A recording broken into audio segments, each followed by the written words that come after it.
Tapi ini penting ya, sepenting saya sampaikan. Jadi misalnya di sini disebut pertama Ibrahim bin Adham. Di antara yang disebut pertama.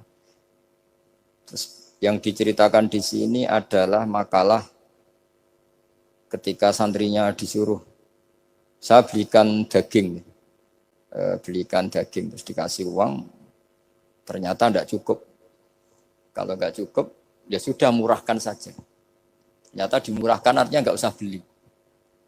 Akhirnya kemarin saya punya tamu dari orang-orang yang pakar ekonomi. Apa betul Indonesia nanti ekonominya turun? Ya Gus, kalau ada corona gini-gini. Terus saya beri penjelasan. Mereka mengatakan ekonomi turun karena butuh yang tidak pokok. Andai kan orang hanya butuh makanan pokok, yaitu makan dan minum yang pokok, maka kita tidak pernah miskin. Terus tak ceritainin mazhabnya wali-wali dulu. Jadi miskin itu disebabkan karena kebutuhan kita banyak, maka merasa miskin kalau nggak tersampaikan. Makanya istighna itu bukan bisek tapi anisek. Kalau dalam bahasa tasawuf, latela istighna anisek, bukan bisek.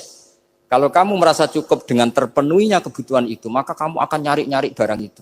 Tapi kalau kamu istighna anisek, memang kamu dari awal tidak butuh. Saya beri contoh begini. Orang itu datang ke saya, orang-orang ahli ekonomi. Kebutuhan pokok kamu itu misalnya punya celana, bisa nutupi aurat kamu. Dengan kamu dikasih alpat tapi tidak pakai celana, milih mana? Padahal celana itu harganya hanya 50.000, alpat 1 miliar. Wah ya milih celana Gus, kan apa artinya naik alpat kalau nggak punya celana? Sama. Kalau kamu bisa makan 1 piring hanya butuh 10.000. Dengan punya gedung tapi nggak bisa makan. Lo kan nggak mungkin Gus, orang punya gedung nggak kuat beli makan. Kalau Allah menghendaki bisa saja, misalnya stroke. Kamu terlalu didikte oleh ilmu ekonomi. Nah, saya dulu eskal seeskal-eskalnya. Wong Quran tuh hebatnya gitu, kok kadang hanya ngendikan kulu wasrobu walatus ribu. Saya dulu ya eskal. Tapi setelah tambah tua, tambah umur, iya ya, makan itu penting. Sehingga nikmat bisa makan tuh di atas nikmat punya alpat. Karena orang nggak punya alpat tuh nggak apa-apa, tapi kalau nggak makan. Orang nggak punya uang 1 miliar nggak apa-apa, tapi kalau nggak bisa makan, nggak bisa minum. Nah, Quran itu harus diartikan seperti itu. Sehingga kualitas wakulu wasrobu itu luar biasa, kan ini pokok.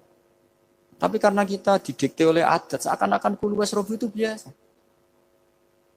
Khalidina Fiyah juga gitu, ini kembali kitab yang dihadiahkan Pak Kures ke saya. Khalidina Fiyah itu sebagian ulama mengatakan, kamu di surga itu abadi. Kenapa Allah memaklumatkan ada kata Khalidina Fiyah? Kata ulama itu, andaikan kamu tahu di surga itu 100.000 tahun, kamu tetap munghasab, ada yang seretan gak nyaman karena berakhir. Artinya apa? Kalimat khalidina fiyah ini kalimat kata kunci. Di surga selamanya lama. Andai kan tidak ada kata selamanya lama. Waduh, berarti bidadari 70 wayu kabeh. Jebule kok ora sido. Jebule kok berat. Jadi gak nyaman kalau tidak ada khalidina fiyah. Lagi-lagi saya tahu maknanya itu ya barokahnya belajar, barokahnya membaca.